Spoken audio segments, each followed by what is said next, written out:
Welcome to the Blue Ribbon Time panel. I'm Pat Burns, the co-founder of the Orange County Children's Book Festival, and it's my pleasure to introduce the moderator for the Be the Change Stories to Inspire Social Justice and Awareness panel. Chris Evans has been a professor of English at Orange Coast College for 22 years, teaching everything from Beowulf to Beatrix Potter. Specializing in children's and young adult literature, Chris passionately believes in the transformational power of storytelling and the witchcraft of words. Simply put, he loves books. He loves reading books, talking about books, and sharing books. He also is the co-host of the podcast Either Or. Chris brings his unwavering admiration, passion, and enthusiasm for the Be the Change topic and the distinguished panel coming to you right now. Welcome, Chris. Thank you so very much, Pat, and welcome everyone to the 17th annual Orange County Children's Book Festival, this time in a virtual edition. I am so excited to be here, and I want to just jump right in because these guests have a lot of amazing things to say. Let me introduce them very quickly. He is the innovator in residence, the American School of London, the New York Times bestselling author of 34 books, and I've tried to read them all recently, including Swing, Solo, Out of Wonder, the Caldecott Medal-winning picture book, The Undefeated, the Newbery Medal-winning middle grade novel, The Crossover. He is a frequent contributor to NPR's Morning Edition, and he's the founding editor of Versify, whose mission is to change the world one word at a time. Please welcome Kwame Alexander. Hey, Chris. How's everybody doing out there? It's good. I'm doing great. Fantastic. So happy to have you here. Let me introduce our next guest. She taught law at University of California, Irvine. I should say, is it Zot? Did I get that correct? She's a single mother of three, and she currently represents the 45th District of California in the United States House of Representatives, where she has sponsored such legislation as the Fair Leave Act, the Family Savings for Kids and Seniors Act, and the Student Protection Act. She is a legislative superhero in Washington, D.C. Welcome, Representative Katie Porter. Good morning, everybody. How are you? Welcome. So, guys, let's just jump right into it. We have a lot to cover, and I have so many questions. I'm just knocking them out here. My first question is this. I recently had a student tell me, quote, reading is like a superpower. It's X-ray vision to observe things you didn't see before. When did you develop your superpower of reading? Kwame, start it off. Tell me about your journey to becoming a reader and eventually a writer. It started pretty early. I mean, from the time I could walk, I was, being read to and learning to read. My first books that I remember were at age 3, Fox and Socks, Dr. Seuss, Spin a Soft Black Song, Nikki Giovanni, The Poetry of Langston Hughes. Reading was, my parents were PhD students at Columbia University, and they were both studying children's literature and early childhood education. So I was immersed in literature and language from a very early age. And so much so that when I turned 11 and 12, and my father started requiring me to read his books that he had written, which were pretty boring, and to read the dictionary and the encyclopedia, I sort of began to fall out of love with them. And it wasn't until I was 12 and discovered the autobiography of Muhammad Ali, and I couldn't put it down, that I, realized that books were cool again, that they were fun. But it's, my parents, definitely raised and nurtured a reader from the very beginning in me. We'll talk about your book, Becoming Muhammad Ali, a little bit at the end. Congresswoman Porter, how about you? Are you a lifetime reader? Where did your reading superpower develop? Yeah, I grew up on a farm in rural Iowa, so I was miles and miles away from other kids. We had long, hot, boring summers. I didn't grow up in an area where there was camp or there were sports teams or anything like that. There was really just me and my younger siblings. So I started reading a lot. I remember very distinctly getting to kindergarten, and we had all-day kindergarten in Iowa where I grew up. And I got to kindergarten, and there were some other kids there who could read, and I couldn't.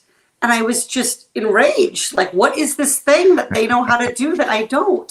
And I remember, going home and being angry at my mom. Why didn't you teach me how to read? I don't know what to do with the other kids. And she's since laughed many times about this story. Because obviously I learned to read and love to read, but she also said it was probably the only year in school that I wasn't bored. So my kindergarten teacher, Mrs. Lundquist, taught me how to read.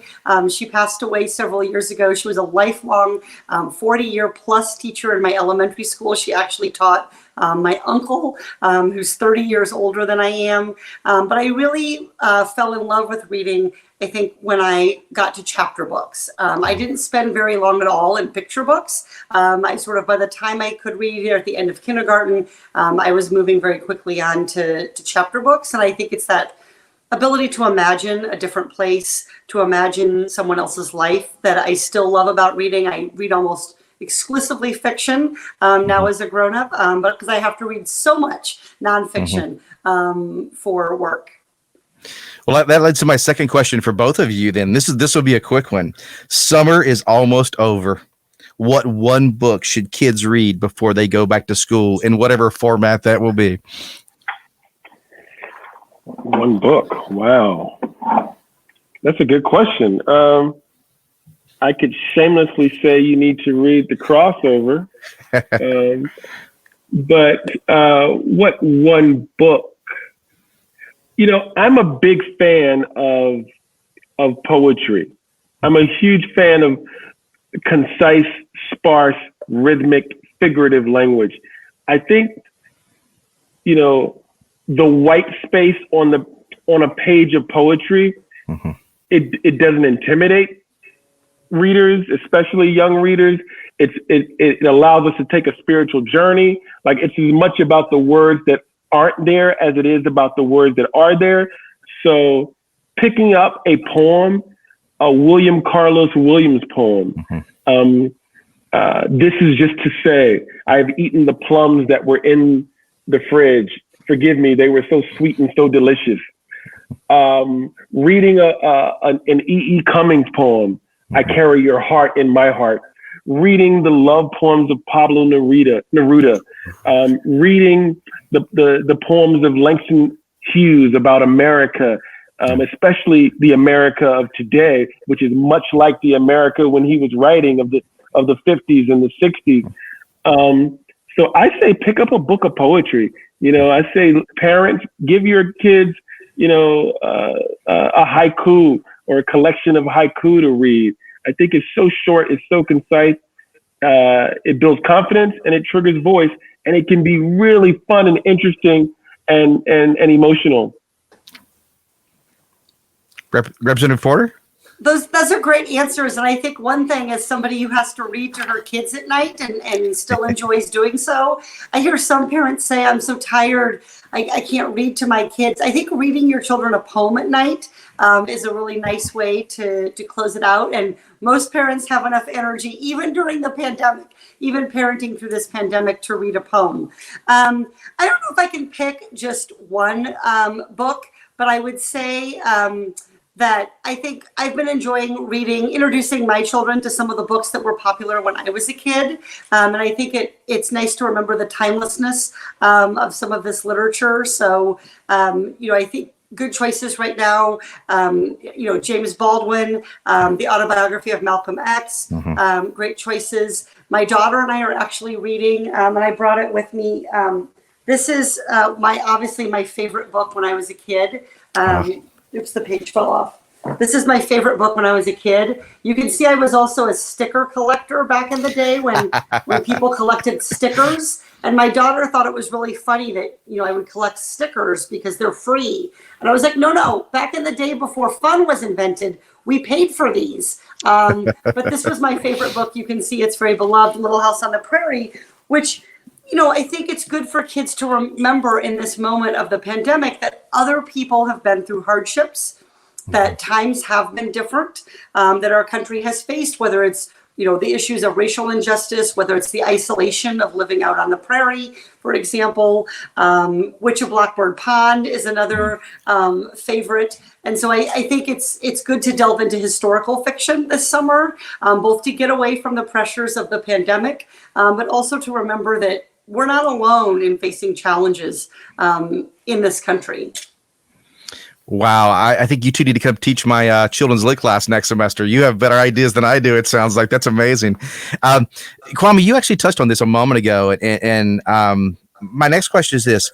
Sometimes there's a power in quiet, in the blankness of a page. And you do such a stunning job of this in your work. This is really the question for me, the English teacher. I hate to read your work back to you because this is your work. But in The Undefeated, this is for the unforgettable, the swift and sweet ones who hurdled history and opened a world of possible. You pick it up. The ones who survived America by any means necessary. And I'll just show you that took my breath away, Kwame, when I read that and when I saw that. Yeah. How do you know how to use that quiet, that sort of spatial blankness on the page to speak what can't be spoken and what maybe sometimes people are afraid to even hear? Isn't that the point of poetry? That's what it does. It allows us to talk about these emotionally heavy things, these weighty subjects and topics. And, it distills the human soul entire into a few words, and it's digestible. And it's palatable, and it connects with us immediately. And that's the beauty of it. It can take all these sort of worldly things and distill them.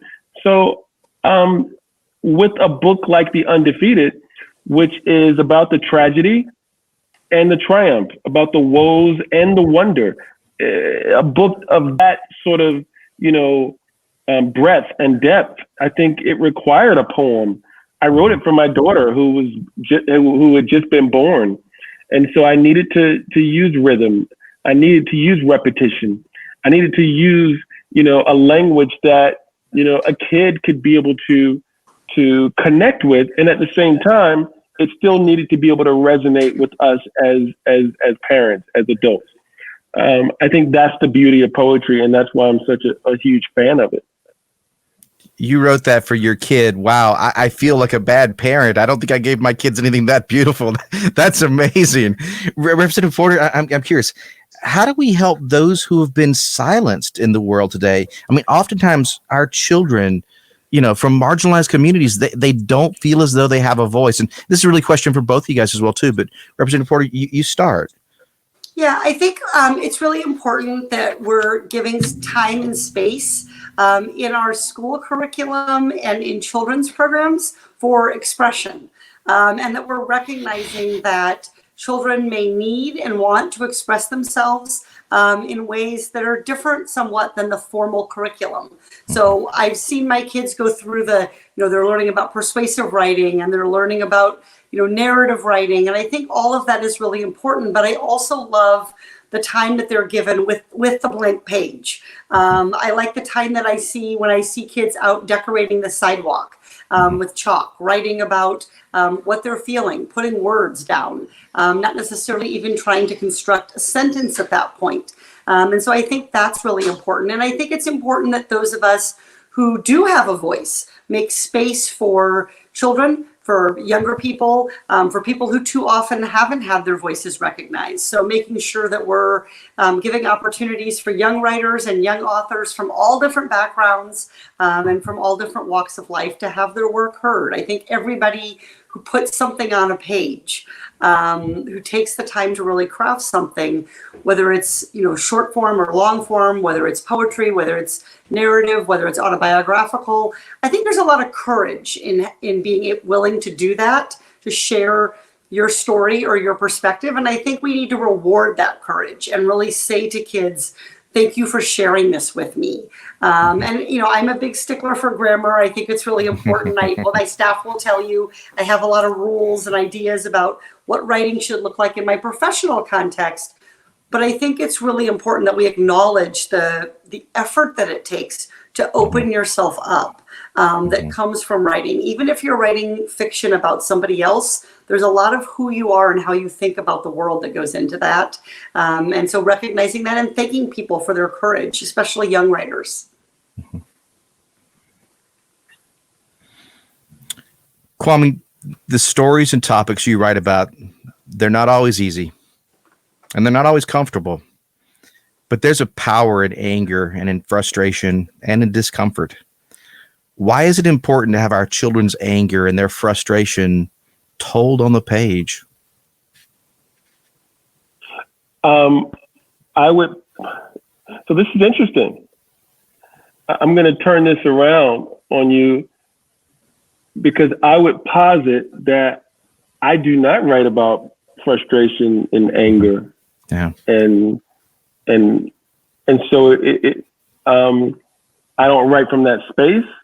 And I generally don't write about themes that are filled with pain and anger and frustration. Certainly, some of that may come to light as a result of what the characters are facing, but that's not the impetus, nor is that the subject. And so I'll turn it back on you, Chris, and say, be specific. What books you talking about? Yeah. So in the crossover, I must admit, when I read that and taught that, I felt like you'd reached my 14-year-old soul. You're frustrated. You've done something. You've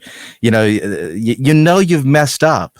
Your parents are angry at you. You're sitting on the bench, right? You can't play, and you really spoke to a 14-year-old. And as we talked, previously, I just finished Swing, and again, as Noah has to process, and I won't give away your book because it's too beautiful. He has to process what has led up to that moment at the end, and I tried to sort of place myself in his eyes with Noah as well too, because how do you voice what no one else seems to understand? So maybe that's what I was saying, and I recognize you're right. It's so optimistic and so positive, but in those 14 years, I felt 14 again. I felt like I felt, at that age. Yeah, I think here's what I'm trying to do. I'm writing about how important it is to embrace the joy, the hope, the love, the positivity, the yes of life. I'm writing about that.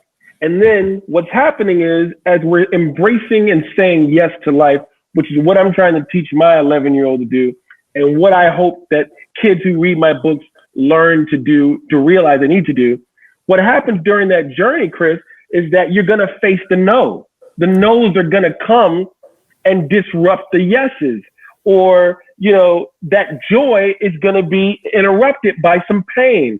So then how do you deal with the pain? How do you deal with the frustration? And that's what I think Swing, in the novel Swing that I wrote, is trying to convince Noah to do. And you got to hug life. Yeah. Like, you got to bring that joy. The joy is what prepares us to deal with the pain. Like, you think about how in the world did Africans survive slavery? Like, why are Black people still here in America? And these enslaved Africans on the plantations obviously had children.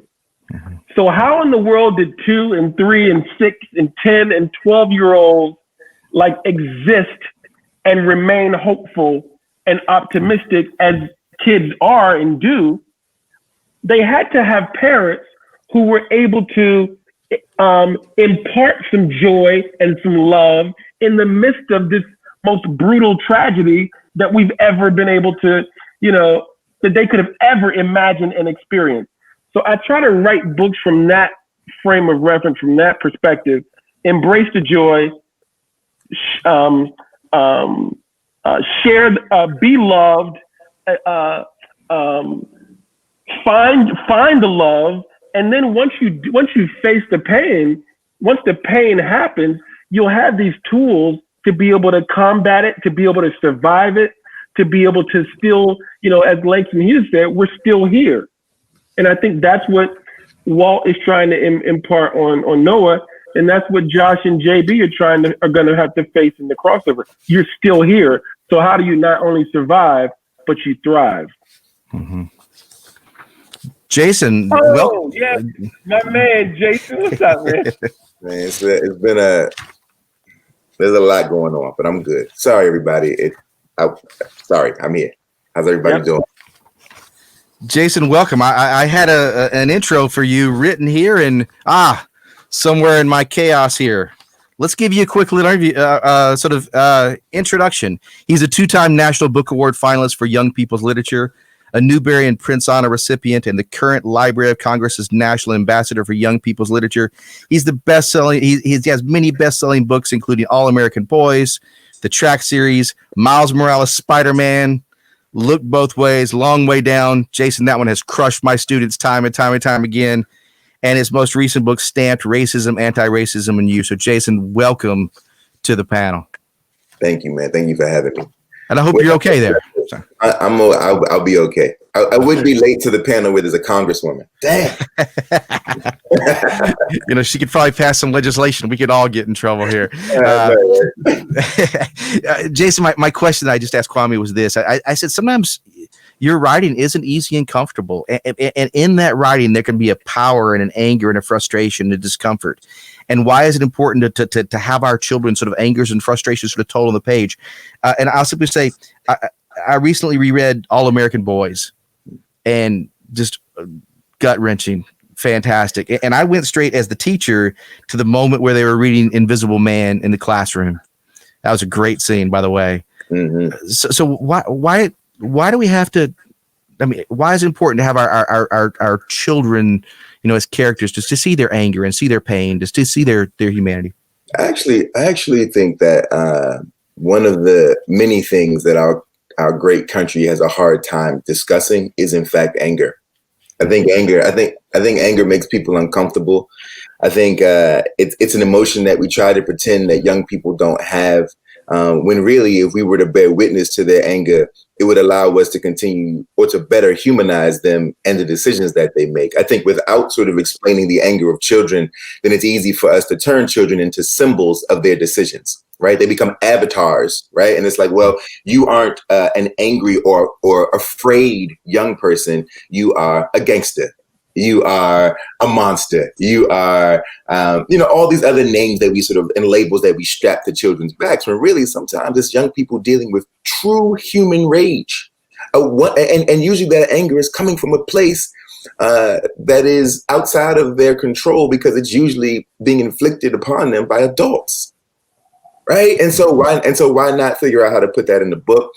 Why not figure out how to address the fact that young people, by the time they get to middle school, have been disappointed and failed by more adults than we like to admit? Why not? My job is to bear witness to their lives and to see them as whole human beings. And in order to do that, I can't leave out even the emotions that are uncomfortable to we adults who have to, help them sort of navigate those spaces. Mm-hmm. Congresswoman Porter, we've got a lot of young people out there, and they're mad. They're angry at racial inequality, the destruction of our planet, all the societal wrongs. How can we channel this frustration into lasting change? Well, I think what Jason said is really important about allowing young people to have emotion. And that also includes what Kwame said about joy and optimism and the belief that things can be different. But I think there's a lot about watching children's emotions that often is scary to adults, that parents are told, to help your child control their emotions, or rather than to help them channel them into something productive, just to help us use that energy to make this world a better place. And I think that's what we're seeing a lot of young people do. Their activism on racial justice, their activism on climate change, and all of these issues. I think that is really necessary, and that is a really an important part of how a society confronts its past and, frankly, the future that it will have unless it makes change. So I think, some of the conversations that I've had as a parent with my own children, where they say that shouldn't be in this world. You shouldn't be able to do that. And really acknowledging that's right. I think you're right. You shouldn't be able to do that. Why? Why, Mom, do we have those laws? Why can people treat people this way? And then talking about what our role is, how we got there, and then what our role is in changing that.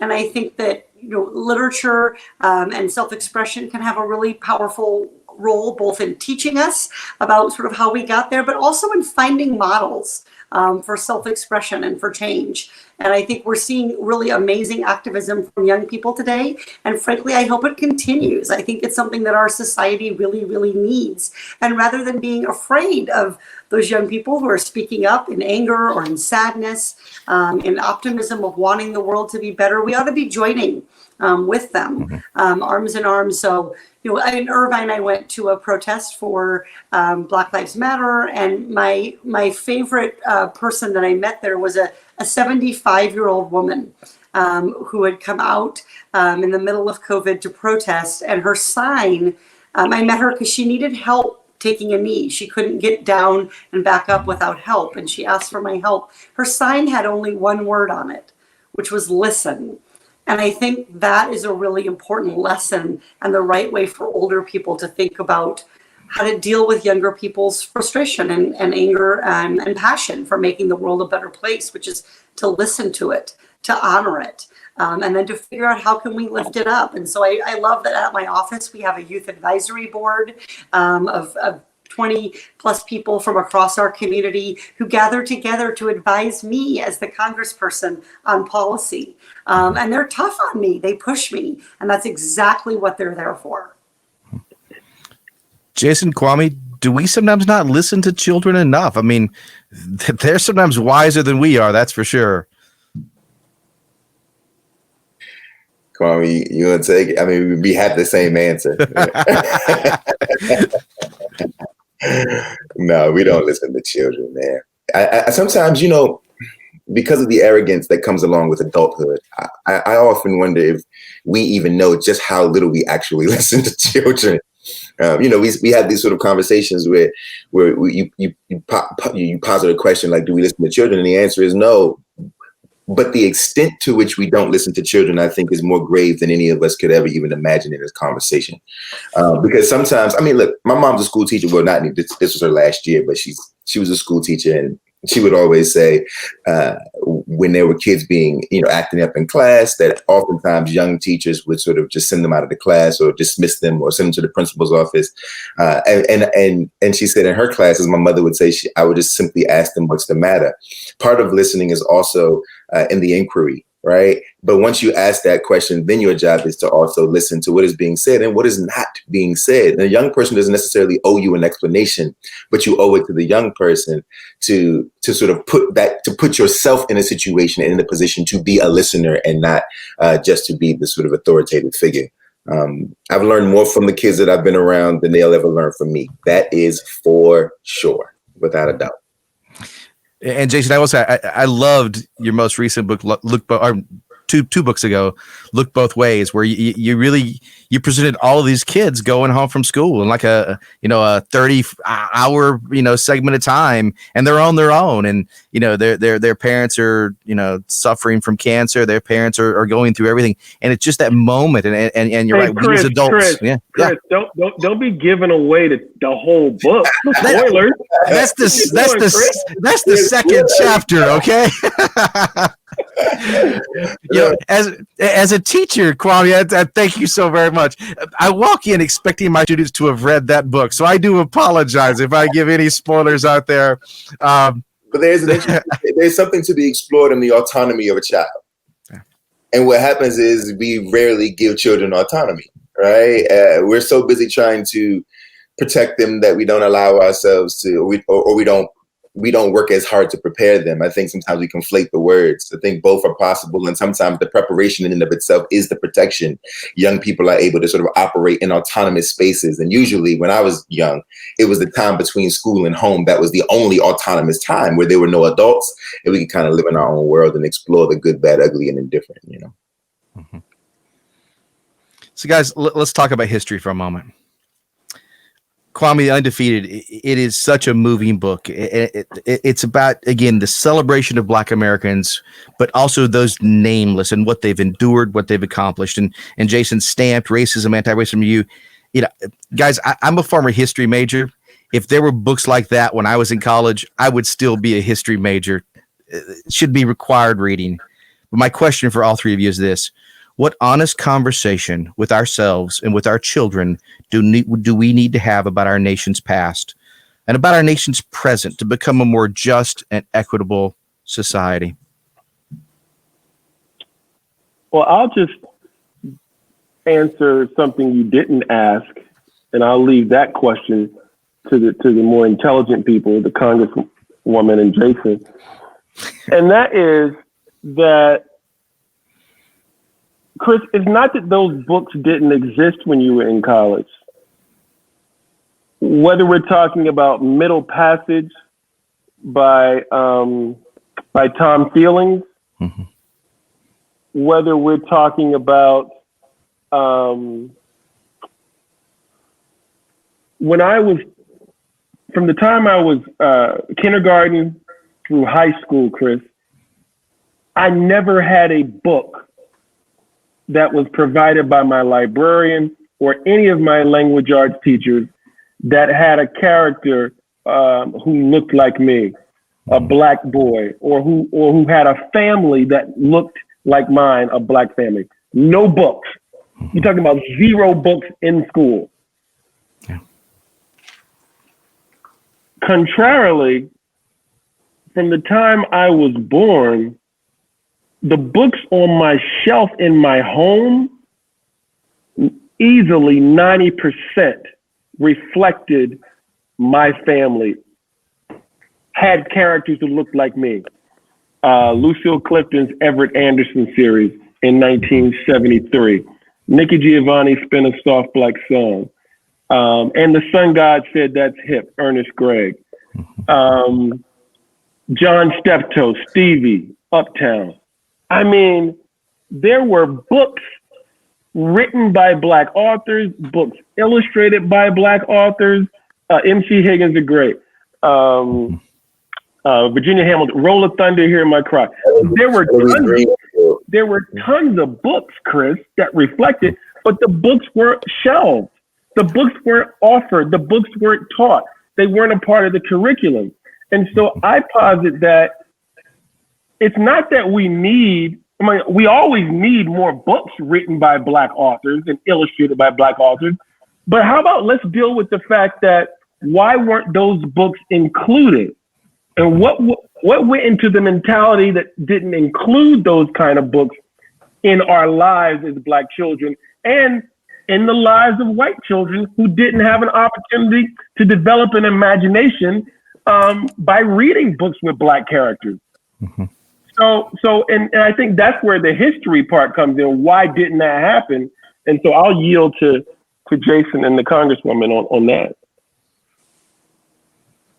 What, bro? For all of that, then you're like, now, Congresswoman, please, I'm deferring this to you. And Congresswoman, I also am deferring, just so you know. It's on you.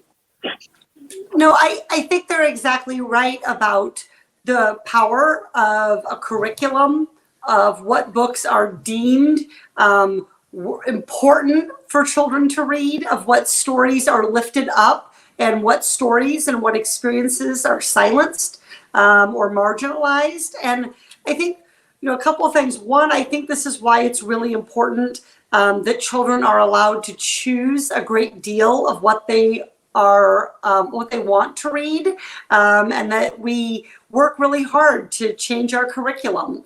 I think some of what we see in curriculums is tradition, and we have to acknowledge that not every tradition is a good one. The tradition of only lifting up the voices of writers of privileged backgrounds, of white writers, of male writers, that's a tradition that we ought to be leaving behind. Because there's a long legacy of amazing work by more diverse Americans that we ought to be reading. And I remember when I started to go through late high school and college, I was assigned to read Their Eyes Are Watching God, which is an amazing book. But I was assigned to read Their Eyes Are Watching God 4 times. And I remember thinking there have to be other books about Black women's experiences besides Their Eyes Were Watching God, because I was really struggling to come up with that 4th essay idea about that book.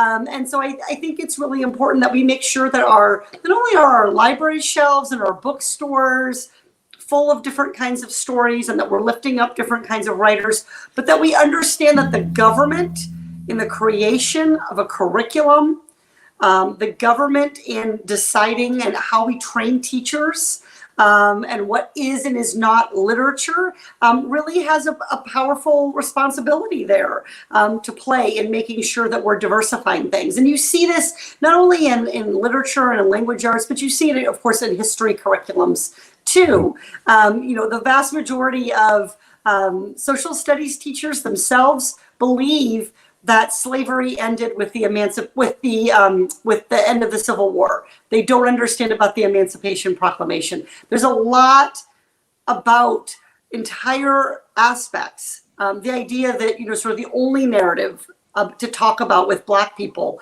before the Civil War was a narrative of being enslaved, overlooks the experience of free Blacks and the role that they were playing in the development of this country.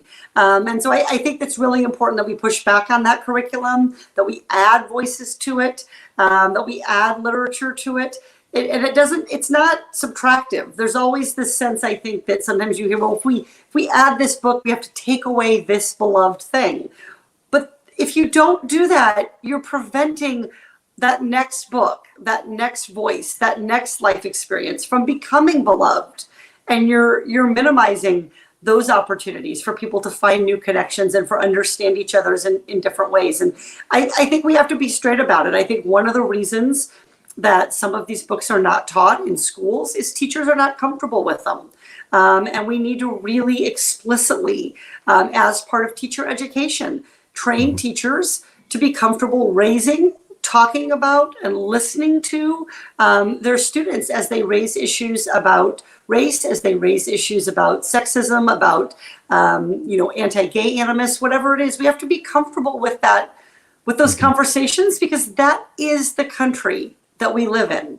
So when we're teaching American history, we have to be teaching a history of racism, because that is part and parcel of who we are, and that struggle against racism, that struggle that has been led by and continues to be led by Black Americans, is a really proud part of what makes this country a better place and is going to push this country forward to be a better place in the future.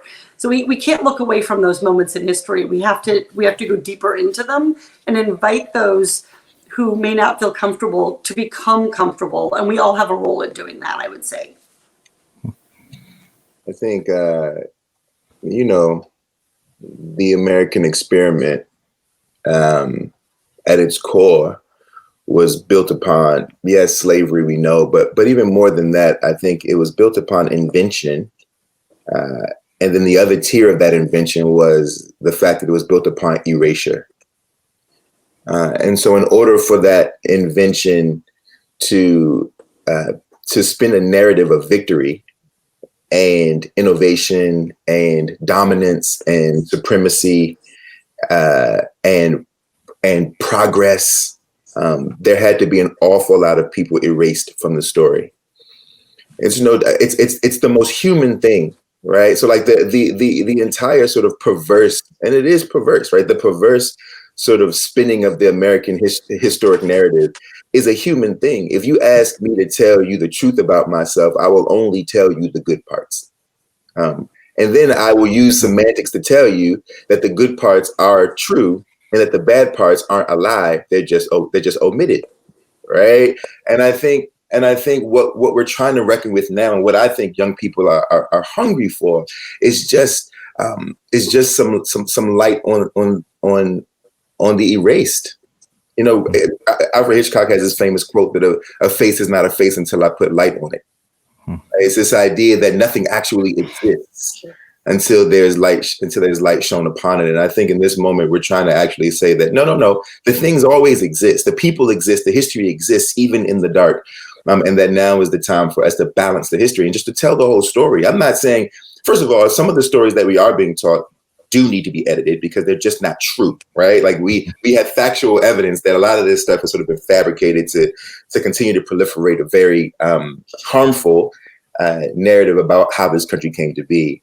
And so I think there needs to be some edits. There always needs to be edits. As a writer, Kwame, you know, like you could write something and it could seem to fit the space in a certain moment. And a year later, you look at it and realize that the voice is completely off. The tone is off. The setting is off. The characters all have holes in them. And then you have to go in and you have to create an edited version of that thing to make it the best version of itself. And so if the American machine is going to function at an optimal level, it's going to have to deal with the erasure, because the erasure and the people who have been erased are the cogs, are the engine, are the oil, are the steel, right? We are the machine itself. We are the thing that built the thing. And yet one would have sort of everyone believe that we're not here, that the machine just sort of exists in the vacuum. It's just not true. So, guys, I have one more question for you. We recently lost civil rights hero, Representative John Lewis. And on the day of his funeral, the New York Times published his final essay. And in it, he wrote this: "When historians pick up their pens to write the story of the 21st century, let them say that it was your generation who laid down the heavy burdens of hate at last, and that peace finally triumphed over violence, aggression, and war. So I say to you, walk with the wind, brothers and sisters, and let the spirit of peace and power of everlasting love be your guide." Guys, how do we do this? How do we walk with the wind? How do we change the world? Here's what I would say. No, please, Congresswoman.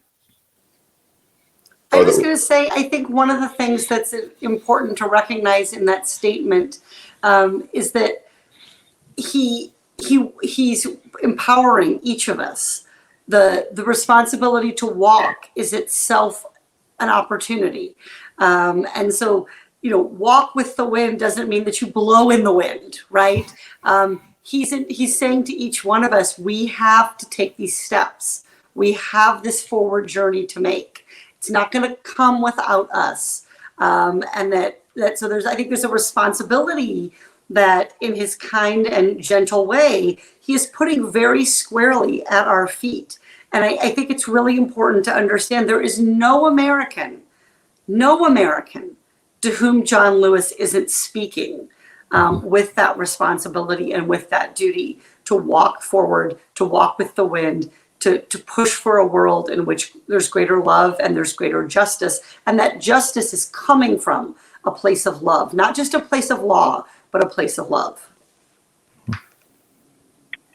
Yeah,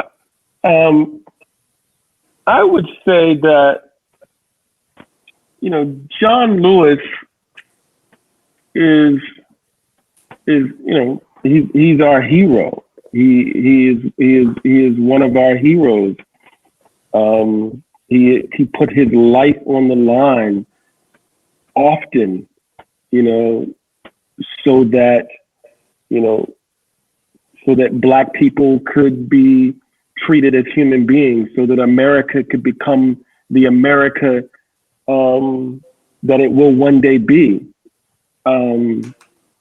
And, you know, there's this quote by Jonathan Kozol, and he talks about how white people are not going to change unless Black people hold white people accountable, or something to that effect.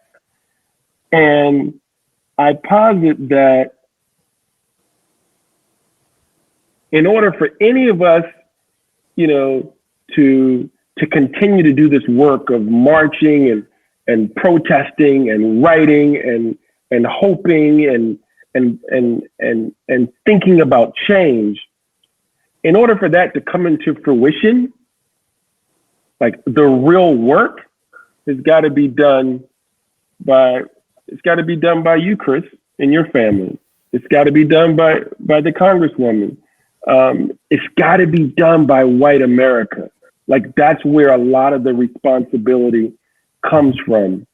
And that's just being real about it. Yeah. And I the only thing I'll add to that, because I'm with you, the only thing I'll add to that is that right now, there's so many people, specifically white Americans, who are in the space of invigoration. They feel energized, they feel fervent, and some of them a bit zealous and everyone is ready to sort of make a change. And I think that's wonderful. And I want everyone to hold on to that. And I think there's this conversation around love. John Lewis was a man about love. And so everybody is using the language of love. But what I want to make sure that we're all very clear about is that love comes with a certain responsibility. Love comes with sacrifice and risk. And so it's not enough to just say, no, I'm trying to be more loving. No. Love comes with you putting something on the line. That means you're going to have to shake up your boardrooms. You're going to have to shake up the C-suite. You're going to have to shake up your school board, your principal's office. Like, this is a very different kind of sacrifice. And if people are about that, then cool. But if people aren't, then it's just more semantic, right? And it's going to become even more harmful when that hammer drops again. And it will, if we're not willing to put forth a little risk and sacrifice. And since this is the Orange County Children's Book Festival, let me bring this back full circle and say that what you're doing with your kid, and you brought your kid to see me and read The Undefeated, what the Congresswoman is doing with her kid, like, the kids get it, y'all. The kids aren't the problem. Like, the children are ready to be inspired and empowered and entertained and informed. Like, they're ready. They're ripe for that. They're built for that. Are we, as the adults, going to give them the space? Are we going to provide opportunities for them to become the kind of human beings who are going to make this world better, who are going to imagine it better through the literature can help them imagine it, and then who are going to actualize it?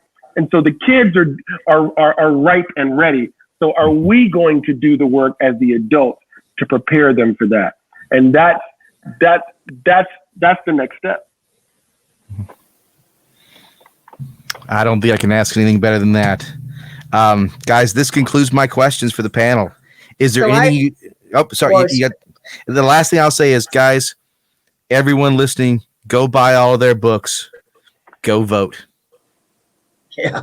With that, I just want to say we could just drop the mic, Y'all, this was great. Every one of you added so much content and value that I know that the people coming on to log on and listen to this are going to gain so much from it. And I'm so grateful to Chris, the moderator, professor at Orange Coast College. He spent countless hours rereading all of your books, developing questions that he thought would get to the heart of it. Congresswoman Porter, I know how busy this time is for you. You've got an election coming up. I hope people get out and vote. Very, very grateful for you. And Kwame and Jason, from the bottom of my heart, thank you, thank you, thank you. And when we close out, Jason, if you could just stay on for a couple of minutes. But y'all, thank you. And share this on your Facebook, friends, Pinterest, Instagram, Twitter. Let people know that this was a dynamic conversation that needs to be heard globally. Thank you, everyone. Bye-bye. Thank you all. Thank you.